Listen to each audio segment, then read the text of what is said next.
This poster shows real cases of children who had been defiled by 2008. Right now, this number has gone to over 2,000 children.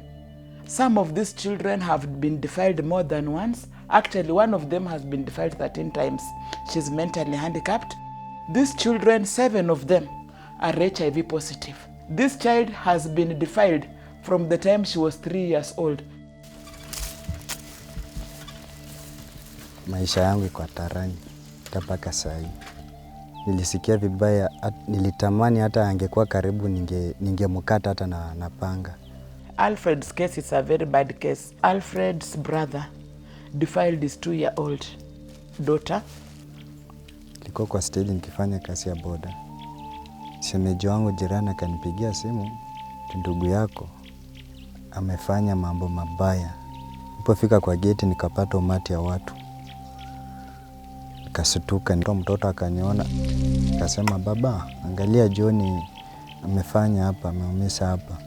Nilienda kwa polisi wakaniandikia barua, nikapelekwa hospitali. Hao vile walimpima, kasemekana ati hana ugonjwa.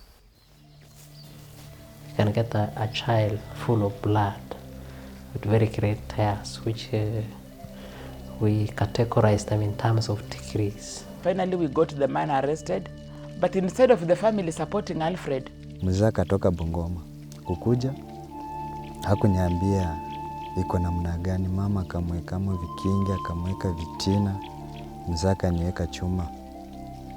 Sasa vile alinipiga chuma, mama akasema hata mngemuua hata ungemkata na panga. Na mimi nikasema umenipiga sawa, acha tutaona nani ataumia. Na mimi ndio kuenda moja kwa moja kwa polisi. Vile hiyo nini askari aliniambia yeye hakuenda ndani ya mtoto. Alikuwa tu anajaribu labda juu kama mapacha hivi, kwa mapacha, lakini hakuingia ndani. Kaamua nikatoka na familia yangu. Tumekaa karibu nje kama miezi 3 tulikuwa nje. Ukionekana hapa mzee anasema mtoto wangu asipoonekana hapo sikanyage kwa hii boma. Sasa nilikuwa napita tu kama ndege barabarani, lakini hapa sikuwa naingia. Hata ndugu zangu hapa wale walikuwa nataka kumkaisha, aongei na hawa sasa hata saa hii. Sasa anachukua kila mtu ni adui wake. Baada hatuelewani nao kwa sababu ya hii maneno. Hata saa hii kuna mwenye amenipigia simu ati kuna watu wamekuja huko kwenyu. Hiyo mambo iko namna gani? Kama huyo ndugu yetu kama arudi, hatutaelewana kwa hiyo boma. Mimi sina maneno na yeye.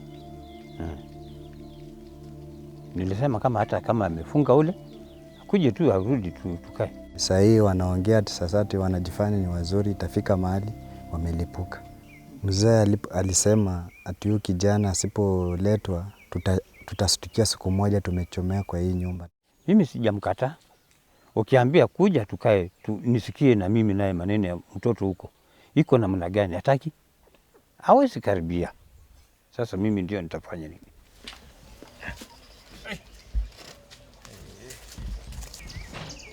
When an incident like that occurs, you find that there is division in the homes, there is that conflict. You find that there will be those who will support the legal action to be taken, and you find that we'll have those ones who will not. People will just say that if such like a thing happens, they are supposed to sit as a family and solve. We have so many of such cases where people have really suffered for protecting their children.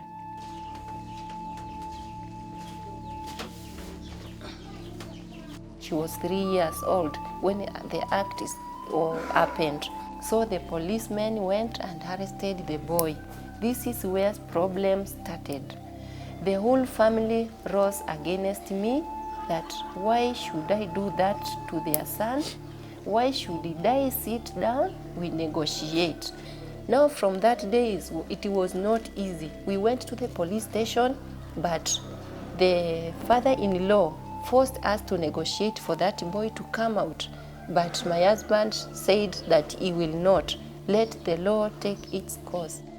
They came out with the panga, stones throwing in our house, and ordered us to move out. So we tried to encourage Margaret to be strong. It is not the mistake of the person who reported. The person just wanted the child to be protected and wanted the law to take its place.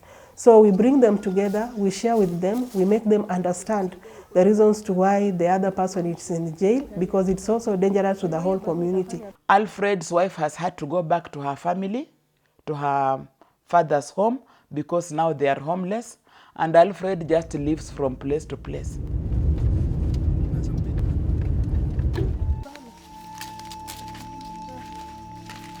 Kitu kenye ilifanya yeye akarudi nyumbani, ati wazazi wa mzee wake walikuwa wakali sana kwa boma. Sasa mzee alikuwa anashikianga huyu panga. Hata wazazi wake wa mandugu zake walikuja wakakaa, wakasema acha watu wakae, muachane nao. Kesho yake mzee amebadilika, ameshika panga, ameshika rungu. Hii shamba nilikuwa nimetegemea umenyang'anya, sasa sina vile nitaanza. Sasa ndio nikaona watu wangu wakikuja hapa itakuwa tu sasa tumeenda tu nje nyingine ni hatujulikani. I have over 2,000 little girls who have been defiled. The youngest was 1 year old, who was defiled by somebody who was 36 years. He has been imprisoned, that one. We have had very many cases where perpetrators have been caught red-handed, and unfortunately sometimes they have bought justice. It was one of my duties of doing pro bono work. I decided to take up with the case alongside RIP, the Resident Magistrates Court, considered the evidence and found the accused person guilty. But on appeal, the High Court merely looked at a technicality other than the substance of justice to the child. The judge was of the opinion that the accused would have been charged with incest, not defilement. I just plead that this file be reopened and Margaret get justice. If the state can give lawyers to a robber, give lawyers to a murderer, surely the state can afford to give lawyers to the child. We are not polite about it, because we shall not negotiate, we shall not arbitrate. It is like you defile a child, it will end up in court. Wangeona hii kitendo vile kijana amefanywa, ndio hao pia ingekuwa funzo kwa hao wengine.